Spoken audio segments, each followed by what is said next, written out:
Hi, I'm Sura Corrigan. My name is official now with the Corrigan, according to the Social Security Office, from Jersey City, New Jersey. And tonight's topic is, how will you face the change called death?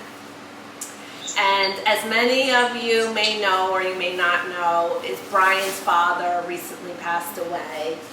And I had the great honor not only to know him, but to be around him in his final days, in his final hours. And he had a beautiful death. I don't really know, but to me it was the most beautiful death I could really even imagine. I was really blown away by it. And that's what really came to the question is, how do you want to die? How will you face death? And also, what will your willingness be to die? And death has intrigued me. A little background, since I was a child, my father, how I was raised was without religion. My parents are Iraqi, and they're part of the new breed of Iraqis that wanted to be away from the women being cloaked and very religious, so they really only believed in science. And I distinctly remember my father telling me, when you're dead, you're in the ground and that's it. So my father passed away when I was 11, and he appeared in my dreams every single night.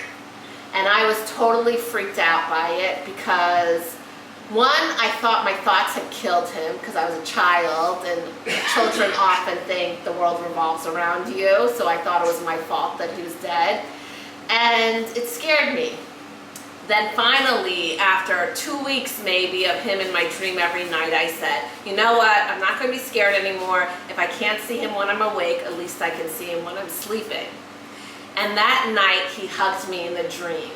And it was a very visceral experience. And I also knew he was saying goodbye. And I also knew I wouldn't dream of him anymore. And that's exactly what happened. So after that happened, I was like, you know what, I'm not believing my dad's theory of when you die, it's over. And I became very curious. I really, really, really wanted to know what happens after you die. And a friend of the family gave me these books on angels. And they had all these stories of real angels appearing to people. And one of the stories said, sometimes people that die will come to you in your dreams and say goodbye. So that was the proof I was looking for. And if you asked me then when I was 11 or 12 or 13, I would have said my religion is angels, because that was like the proof I got, you know. And then I was very interested in stories of people that died and came back, because I was looking for clues that my father was still okay. And some people would say they saw a light, and it felt very good, and they wanted to stay, and they didn't want to come back, but a voice said, you have to come back. Some people talked about being greeted by their ancestors, by even their pets. Some people talked about meeting angels, Jesus. Some talked about having a committee that reviews your life. And so I was just gathering all these, I don't know what's true, I'm just gathering information. And then I don't know if you guys ever saw this movie, Defending Your Life. It was one of my favorite movies. It's with Meryl Streep and Albert Brooks. And in this movie, what happens is when you die, you go to Judgment City. And basically you get a lawyer, and you're on trial for all the moments in your life you were fearful or brave. And the more afraid you were in your life, the more days at court you have. And if your lawyer wins the case, you move on to the next realm. And if you lose the case and you are shown to be guilty of being afraid, you get sent back to Earth.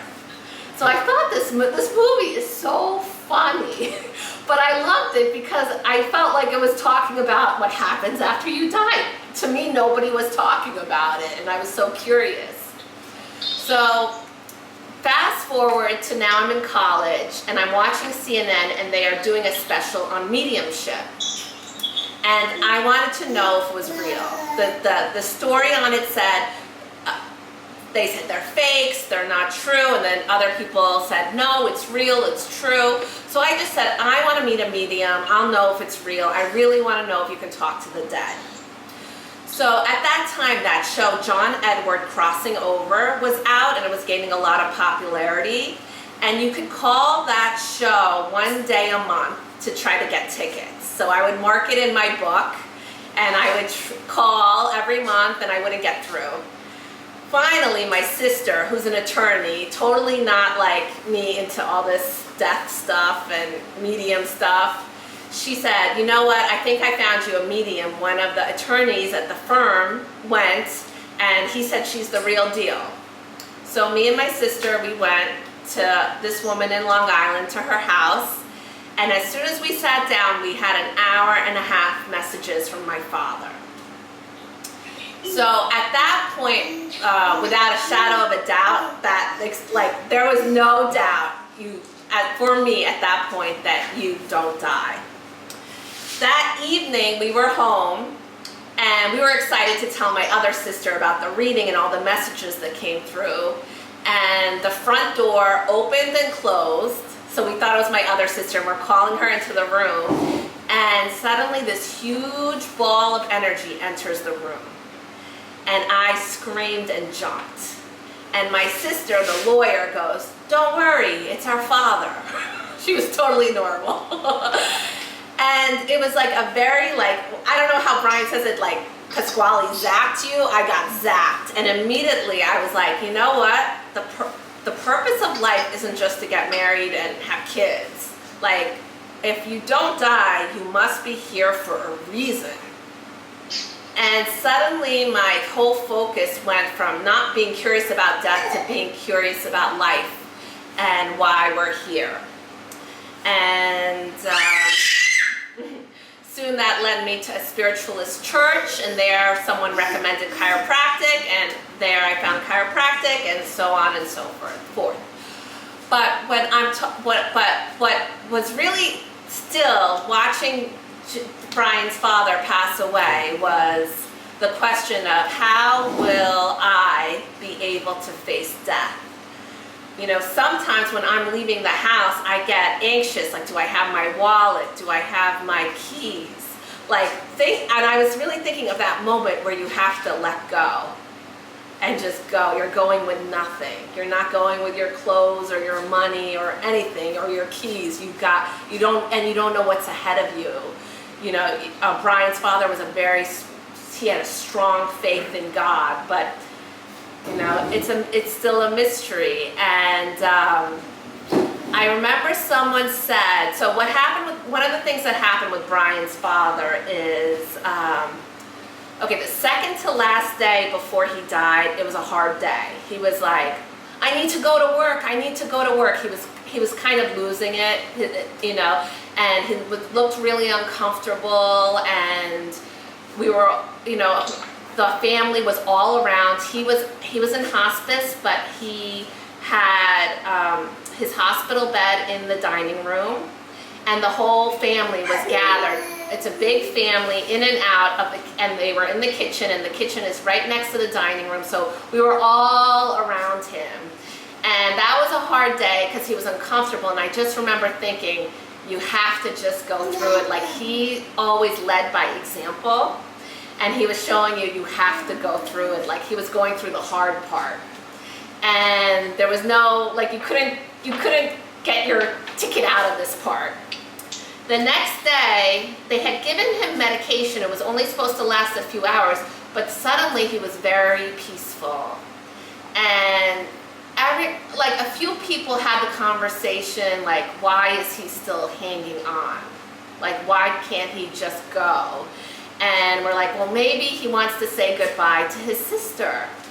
So the last day, you know, Brian drove her, and she came, and she's a nun in Jersey City.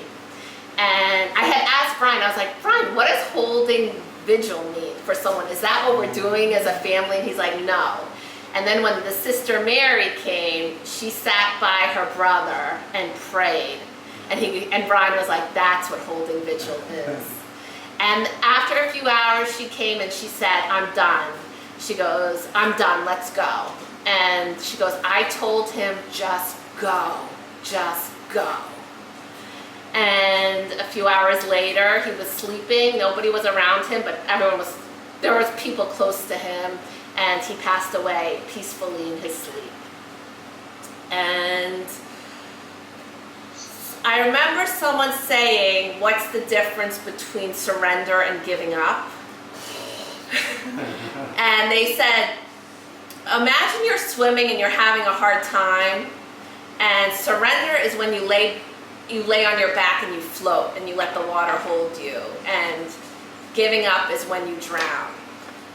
And I don't know, that's what it felt like the last day around Brian's father, as he had surrendered. And Ram Dass said, so a few things from Ram Dass, who talked about death. One thing he said about death, and I believe he channeled this, the answer wasn't from him. They were saying someone was afraid to die, and he goes, what should I tell them? And I believe it's an angel spoke through him and said, tell them death is perfectly safe, and it's like taking off a tight shoe. And I love that, because it feels like the person is free, that being in the body is some form of constriction, even though it's useful for the work that we came here to do. But I love that.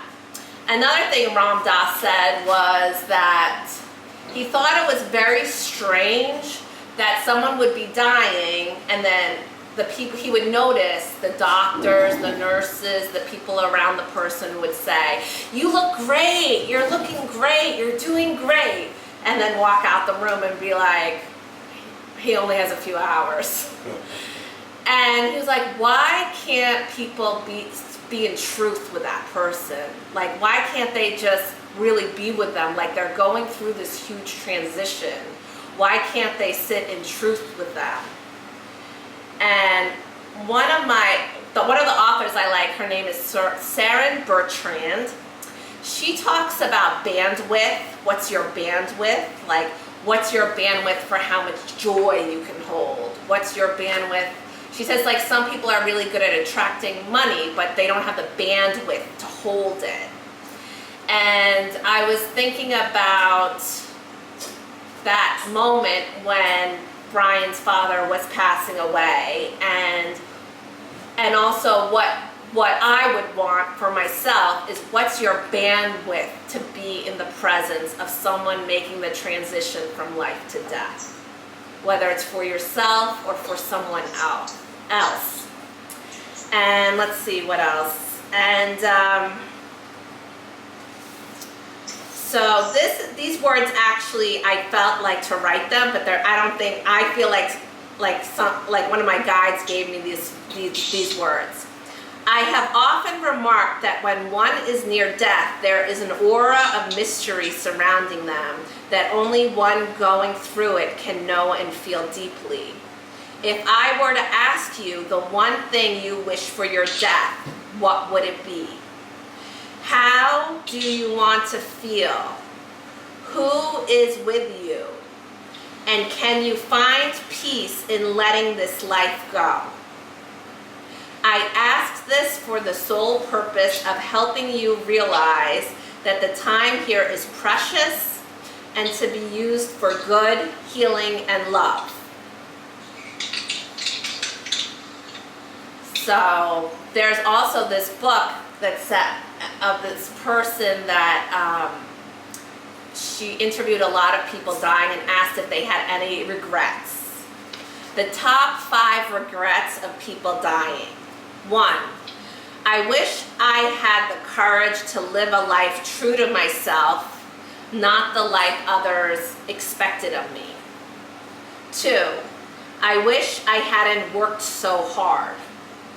3, I wish I had the courage to express my feelings. 4, I wish I had stayed in touch with my friends. 5, I wish I had let myself be happier.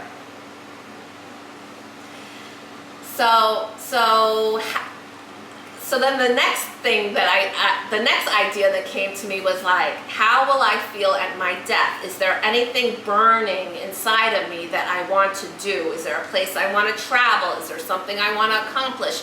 Is there someone I need to make amends with? Is there a real like forgiveness talk I need to do with somebody or myself? Or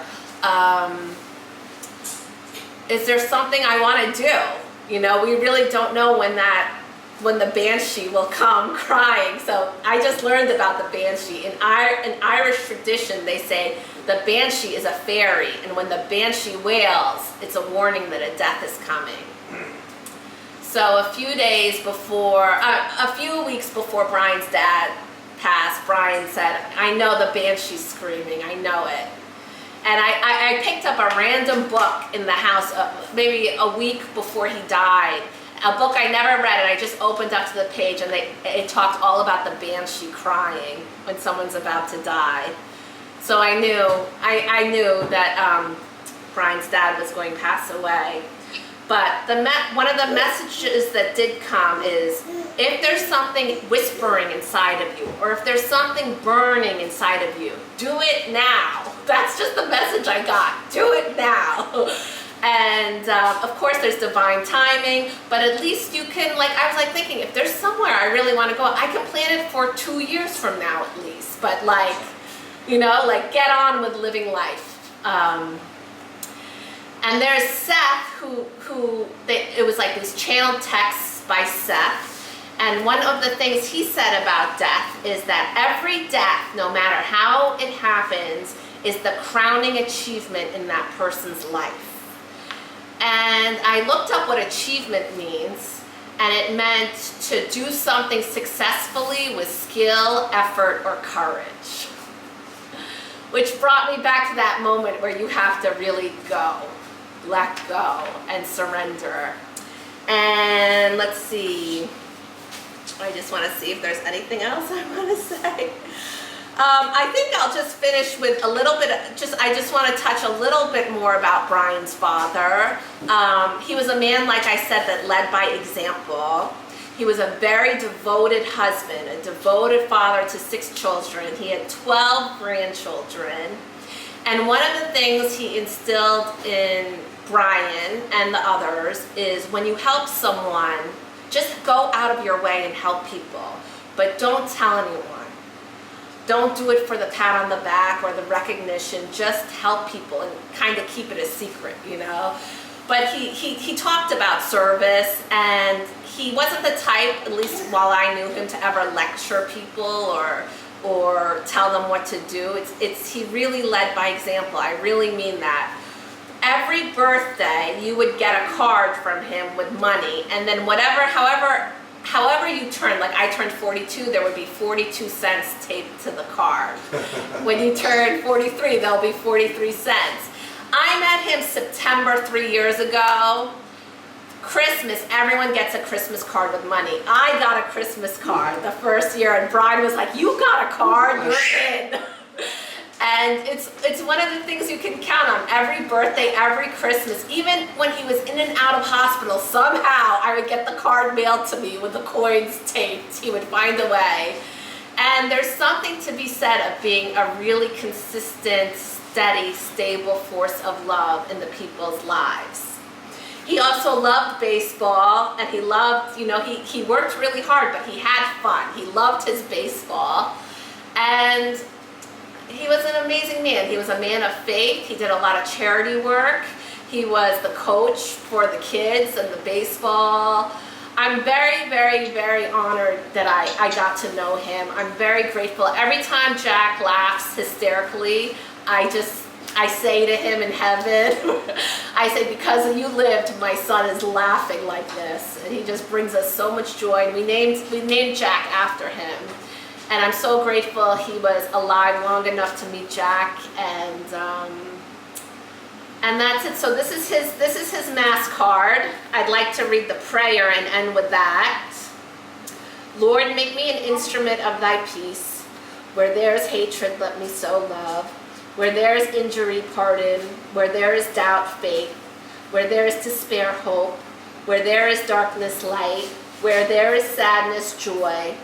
O divine Master, grant that I may not so much seek to be consoled as to console, to be understood as to understand, to be loved as to love.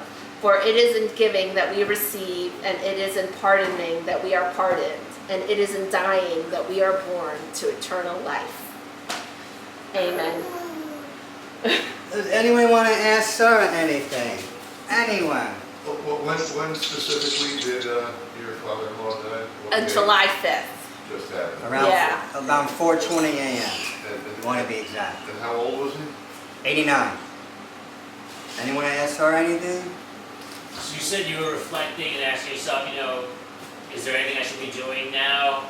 I'm guessing, you gotta be playful. I'm guessing you're doing what you need to be doing. But was there anything else that surprised you? Like also, you're like, I gotta go to Peru and walk up Machu Picchu.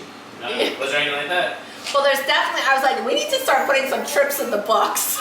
Because I do really, really, really want to travel. And if I died now, I would feel that I didn't complete my purpose, even though it's still revealing itself to me.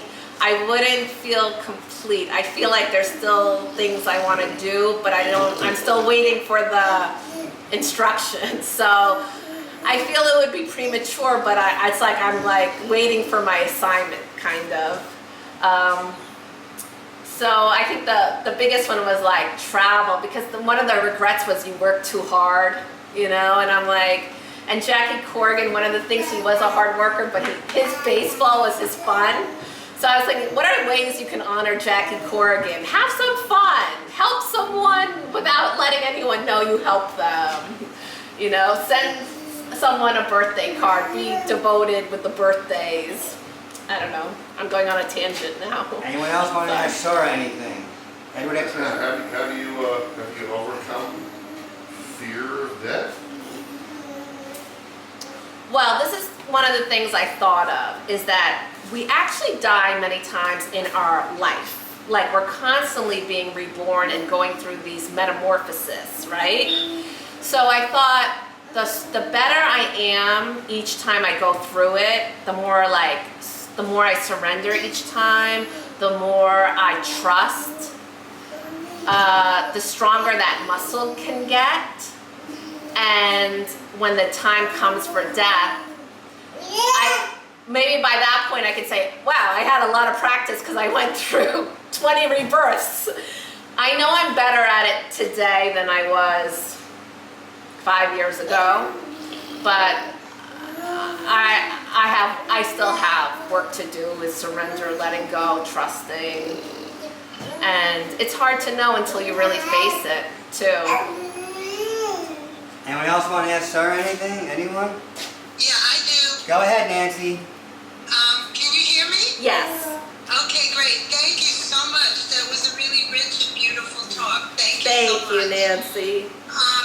My question is, as a chiropractor, how does it feel to you in adjusting people who we know are in a dying process? We have to deal with ourselves, but we also have to deal with the space of the people that we serve. Yeah. Well, the second to last day when we saw Brian, when we were driving there, Brian said, he looks like death, prepare yourself. And I really didn't know what that meant until, I arrived. And Brian said, I have been called to so many people's house like this in this moment. And to tell you the truth, I've never been called in that moment when somebody's dying to adjust them. And I did see Brian adjust him that day, and it was so beautiful to see. One of the things that I thought of is I had paid so much attention to how a baby is born, because they say that puts an imprint on the baby for their life. But also what about when you die, how you die, and that imprint it does on your soul. And that's about adjusting people. I think, you could be preparing, you could be helping them let go. When it takes someone a while to die, maybe they're working through something and you don't know what it is, but adjusting them perhaps helps them. And like the Mass card said, is we're eternal. So I think as a chiropractor, it would be an honor to adjust someone like that, but there's a reverence, like you're not trying to save them.